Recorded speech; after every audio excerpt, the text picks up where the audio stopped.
156, 157입니다. 앞에 촌장의 말에 의해서 제가 협업의 계기가 마련된다고 했죠. 그래서 국군과 인민군이 함께 농사일을 하면서 이제 그것이 어떤 의미를 가지는가 156쪽의 핵심 노트를 보겠습니다. 국군과 인민군의 농사, 첨예하게 대치하던 갈등 상황이 해소되면서 농사를 짓게 된다. 서로 총구를 겨누던 적과 협력하여 일을 한다. 서로를 죽이는 사륙과 파괴의 굴레에서 벗어나 자연 생명을 수확한다. 그래서 결과적으로 전쟁은 뭐죠? 서로를 죽이는 거죠. 힘은 많이 쓰는데 서로를 죽이는 겁니다. 근데 우리 농사일은 서로 힘을 쓰면 생산물이 나오죠. 아주 너무 다른 어떤 일이잖아요. 그죠? 전쟁도 일이고 농사도 일인데. 그래서 사륙과 파괴를 지향하고 지향입니다. 하지 않고 자연의 생명력을 지향한다. 그것을 추구해 간다. 방향이 완전 전환되는 거죠. 군인들도 맛을 보는 거죠. 아, 요것이 훨씬 더 좋겠구나.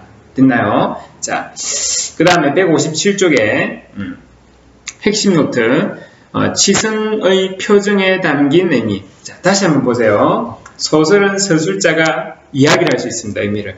그런데 희곡은 관객이 배우들의 대사와 행동을 보고 의미를 파악해야 되죠. 그래서 중요한 행동, 중요한 소품 이런 것들의 의미를 자꾸 묻습니다. 그럼 치승이 특별한 표정을 짓는데 그 표정에 담긴 의미 분석합니다. 정리합니다. 읽어볼게요. 동구의 처지와 믿음. 예, 아버지는 광복단으로 해방이 되어 돌아오지 않고 있음. 아버지가 반드시 돌아올 것이라고 믿음. 자, 치승이 얼굴이 살짝 무거워지다가 이 부분은 동구 아버지가 죽었음을 암시한다라고 할 수 있죠. 듣나요? 그래서 읽기 중 활동을 가면 치승의 얼굴이 살짝 무거워진 이유가 무엇일지 짐작해보자. 이거 관객이 이제 그 연극을 보면서 이걸 짐작해야 되는 거죠. 그렇기 때문에 문제를 냅니다. 그죠? 희곡을 제대로 읽을 수 있고 연극을 감상할 수 있게 만드는 게 이 단원의 목표이기 때문이죠.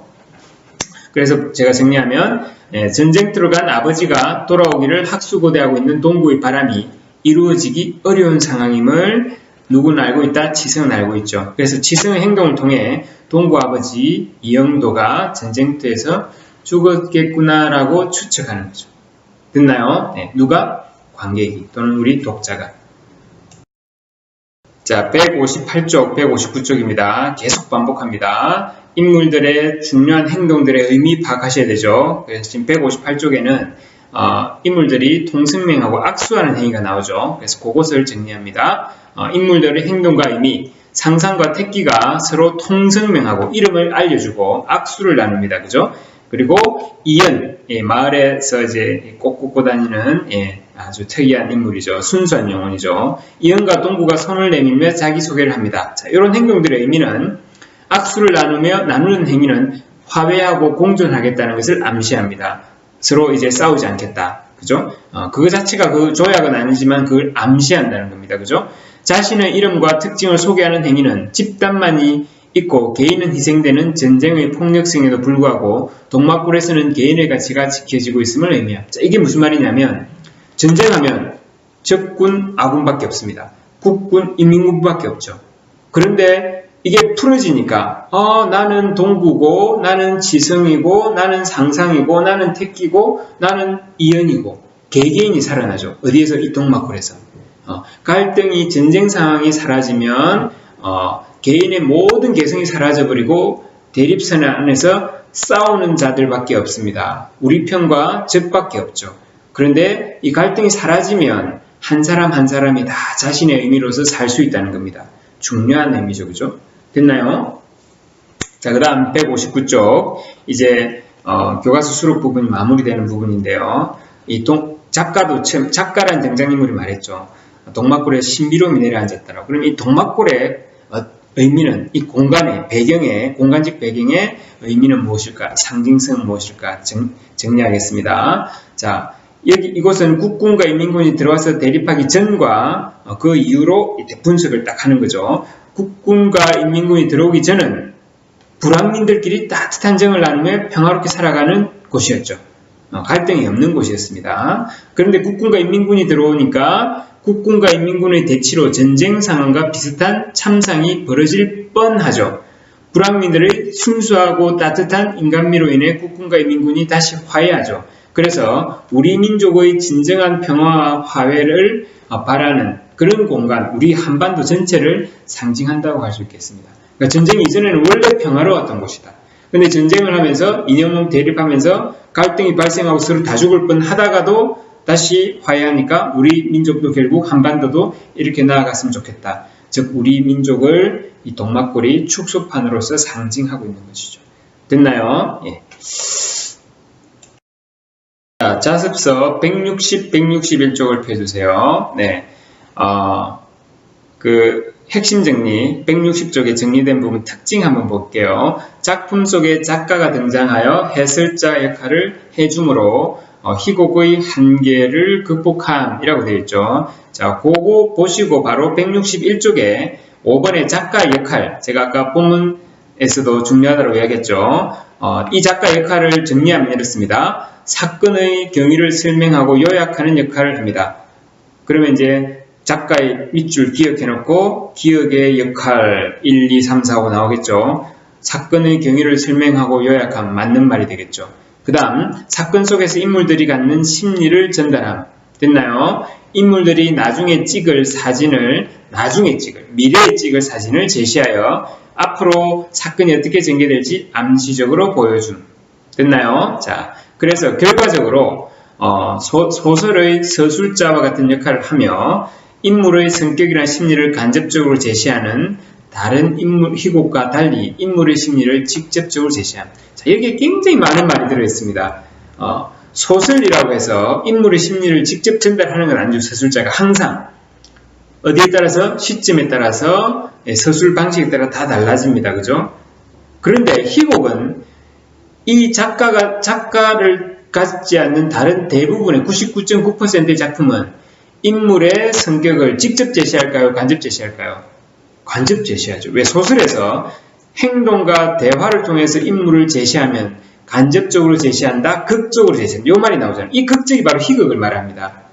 무슨 말씀인지 이해되죠? 그러니까 이 작가가 없다면 이 작품은 희곡이기 때문에 희곡이기 때문에 인물의 성격이 간접 제시가 돼야 되죠. 근데 작가는 사람이 딱 나타나서 저 사람은 이런 사람이야 라고 직접 제시합니다. 굉장히 이 부분이 특이한 부분이기 때문에 잘 구분하셔서 1, 2, 3, 4, 5의 말이 진위가 맞는지 틀렸는지 잘 판단하셔야 됩니다.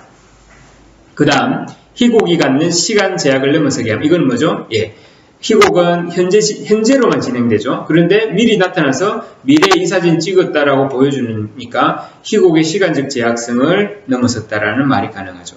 됐나요? 자, 그 다음에 다시 160쪽으로 돌아가서 끝갈래의 내용과 형식상의 특징 100번을 강조해도 지나치지 않습니다. 자, 내용 인물의 갈등 뭐죠? 서사 소설과 같은 방식입니다. 근데 같은 것인데 전달 방식은 다르죠. 서사와 같이 개연성 있는 허구적 이야기로 구성되는 건 같은데 서술자가 없다. 그래서 배우의 대사와 행동을 통해 관객에게 전달되는데 이 작품은 또 작가라는 특이한 인물이 있습니다. 그죠? 잘 연결해서 파악하시기 바랍니다.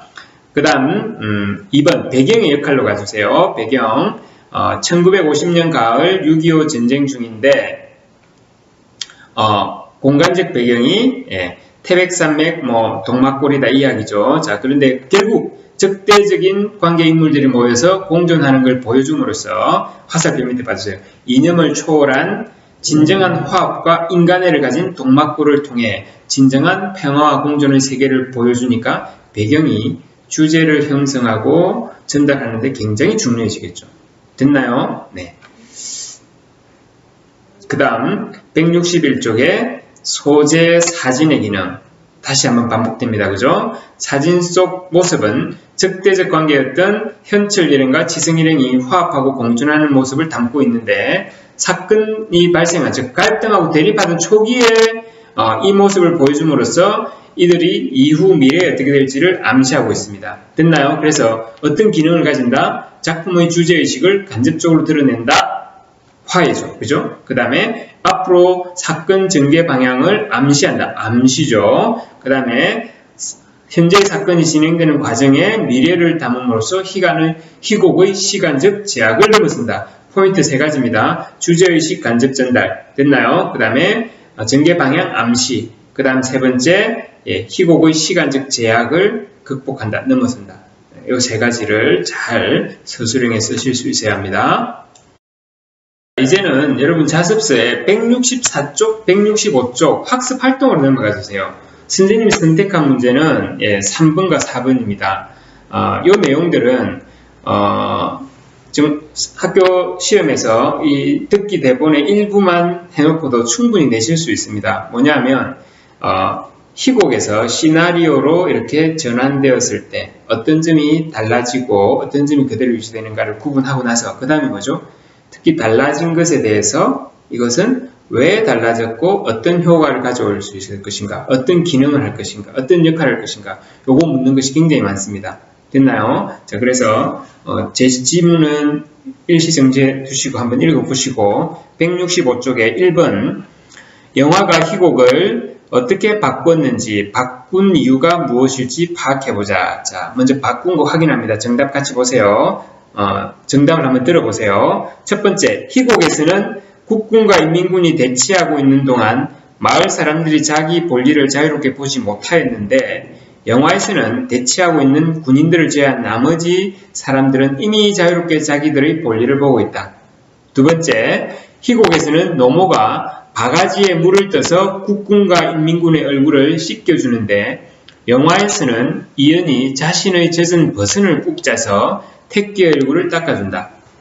세 번째, 희곡에서는 어느 정도 화해의 분위기가 무르익은 다음 촌장의 말에 의해 결정적으로 양쪽의 대치를 끝내고 있다. 하지만 영화에서는 이연의 장난으로 택기가 들고 있던 수류탄의 안전핀이 뽑히고 택기는 졸음을 참지 못해 수류탄을 떨어뜨린다. 그것을 현철이 온몸으로 막아내지만 터지지 않고 불발탄인 줄 알고 곳간으로 던진 수류탄이 터져 곳간에 있던 옥수수가 팝콘이 되어 날리는 장면을 통해 대치가 종료된다. 희곡보다 훨씬 더 극적이고 환상적인 장면으로 연출된다. 자, 그러면 이렇게 3가지를 바꾼 이유가 뭘까요? 읽겠습니다. 영화는 희곡에 비해 시간과 장소의 제약에 구애받지 않고 표현을 자유롭게 할 수 있기 때문에 자, 여기서 추가 설명 들어갑니다. 희곡과 영화, 희곡과 시나리오의 차이를 이야기할 때 등장인물과 공간의 제약 이야기가 꼭 나옵니다. 희곡은 아무리 커도 무대에서 상연해야 되죠. 그럼 여기에서 가져올 수 있는 무대 장치나 등장할 수 있는 인물의 수, 그 다음에 상영할 수 있는 시간 제한이 있습니다. 그죠? 그런데 영화는 그런 것들을 극복하죠.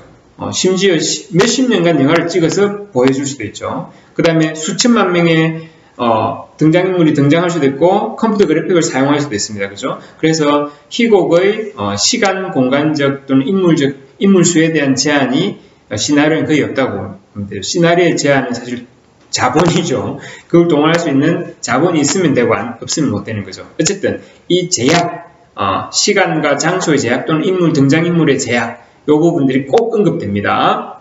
계속 갑니다.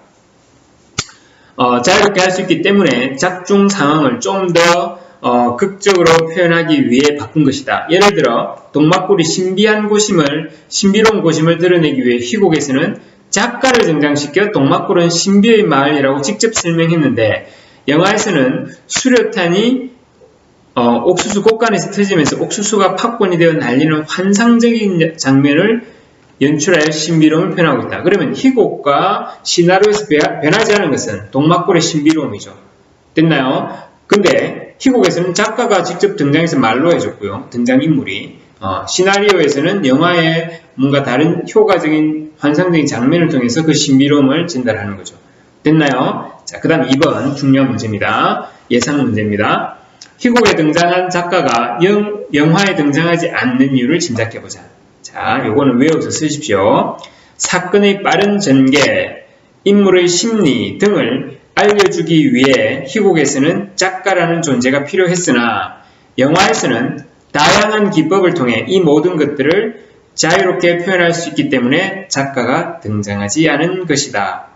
됐나요? 예, 요거 시험 답안으로 준비하시기 바랍니다. 그 다음 4번.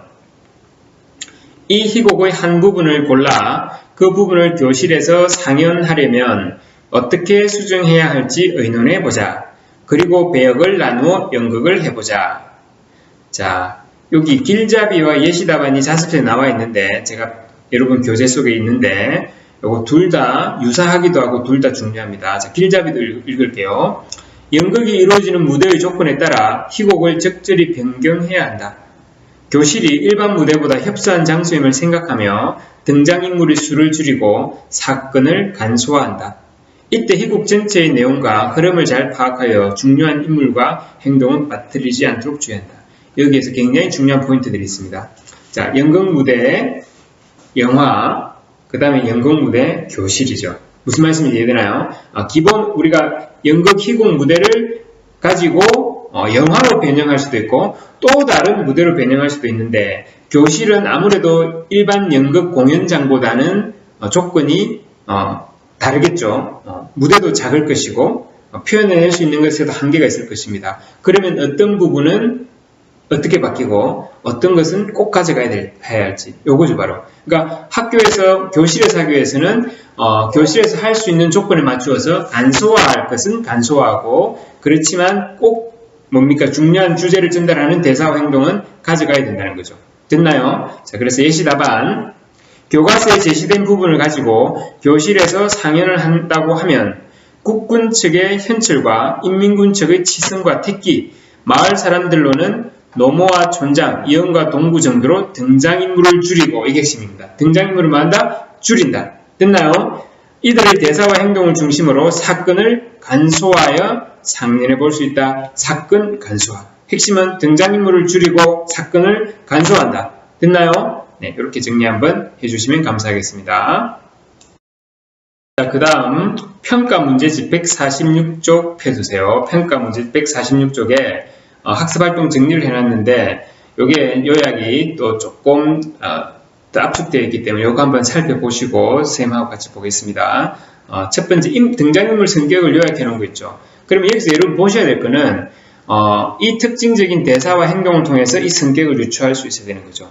치성의 경우에 소위 총구장관 숙이라 여기 산 사람들 편히 두고 우리도 숨 좀 돌리고 보자우. 자, 이 말을 통해서 두 대립 세력 속에서 한쪽에 속해 있긴 한데 먼저 이 열죠. 그래서 상대와 소통하는 데 가장 적극적인 인물이다. 적극적이다. 이런 말들이 나와야 되는 겁니다. 됐나요? 다시 치성의 방금 읽었던 대사를 통해서 적극성이다. 한쪽에 속했지만 소통하려고 하고 핵심은 성격이기 때문에 적극적이란 말이 들어가야 됩니다. 됐나요? 현철. 허허, 저 말을 믿으세요. 빨갱이들이라고요. 빨갱이라고 다시 받아치고 자극합니다. 자, 그걸 통해서 상대 세력의 화해를 청하는데도 불구하고 계속 상대를 경계하는 인물이다. 경계심이 강한 인물, 뭐 이런 말들로 바뀔 수 있어야 됩니다. 됐나요? 그 다음 이연. 내가 본 군인들이요. 뱀 바위에서 퍼자던 양반들이지요. 나간 뒤에 뱀 안 나왔어? 하면서 아주 황당한 이야기를, 놀라운 이야기를 해버리죠. 그러면 이제 이 이연의 성격을 대립하는 두 세력 사이를 천진난만한 행동으로 부드럽게 만드는 인물. 천진난만이란 말이 꼭 들어가야 되겠죠. 이연의 성격을 말할 때. 그 다음 노모. 바가지에 손을 담그더니 젖은 손으로 치성의 얼굴을 씻겨준다. 자, 이 행동을 통해서 두 세력이 대립하여 생긴 긴장감을 인간적인 행동으로 일거에 무너뜨리는 인물. 자, 긴장을 무너뜨린다, 긴장감을 해소한다. 이런 말들로 정의되어야 됩니다. 촌장. 여기서 편가르고 정 만들어 죽일 생각은 하지 마시오. 내가 촌장이요. 내 생각이 불악의 생각이요. 이건 손들어 결정할 필요도 없는 것이지요. 라는 대사를 통해서 자신의 권위가 딱 들어있죠. 그래서 어른다운 권위를 보이고 이성적으로 설득하여 두 세력의 화해를 유도하는 인물. 자, 권위란 말, 이성적이란 말, 화해를 유도한다는 말, 이 말 꼭 들어가셔야 됩니다. 됐나요? 예. 그 다음, 주요 갈등과 갈등 해소되는 과정은 살펴보시고요. 웰컴 투 동막골에 등장하는 작가 역할 100번 강조해서 지나치지 않습니다. 포인트 3가지. 극 중에 등장하여 해설자의 역할을 한다. 조금 바꾸면 소설의 서술자와 유사한 역할을 한다. 그런 말도 할 수 있습니다. 극 중 상황과 인물의 심리를 직접 설명한다. 이 속에 뭐가 깔려있다고요? 네. 원래 극과는 그러면은 희곡은 인물의 성격을 직접 제시한다, 간접 제시한다? 예, 간접 제시입니다. 왜? 간접 제시라는 건 하는 걸 보니까 관객 입장에서 이렇구나라고 해석하게 되죠. 무슨 말인지 이해되나요? 근데 착하다라고 말해버리면 이건 직접 제시고 착한 행동을 보여주면 간접 제시인데 그래서 희곡에서는 간접 제시가 기본입니다. 왜? 대사와 행동을 통해서 하기 때문에. 그런데 이 작가가 등장해서 인물의 심리를 직접 제시하니까 정말로 특이한 케이스죠. 꼭 나옵니다. 꼭 쓰셔야 됩니다. 극 중의 시간을 넘나들면 나중에 찍을 사진을 미리 언급함으로써 시간의 제약을 넘어서 이 사람과 사진이 반드시 또 연결되죠. 사진 소품 여러 번 했습니다. 잘 기억하시고요. 그 다음 밑에 희곡과 시나리오의 비교 요거 별표 그죠? 이것들은 따로 직접 물어보기도 하지만 이 작품을 계속 녹여내야 됩니다. 이런 말들을 한 번만 더 정리할게요. 공통점은 서술자 개입 없이 대사와 지시문으로 표현함으로 인물의 심리를 직접 표현하기 어려움. 간접 제시다 이 말이죠. 하나는 연극, 하나는 뭐죠? 영화를 상연을 전제로 한 겁니다. 그죠? 거기에 비해서 희곡은 연극 상연이 목적이고 시나리오는 영화 상영이 목적입니다. 희곡은 시공간 제약이 많죠. 시나리오는 시공간 제약이 없다고 할 수는 없지만 적습니다. 아까 제가 굳이 말하자면 사실은 돈의 문제죠. 그죠? 예, 자본의 문제입니다.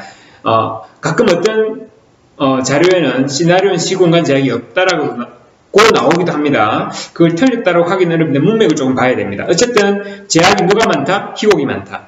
등장인물 수가 제한된다? 등장인물 제한이 적다.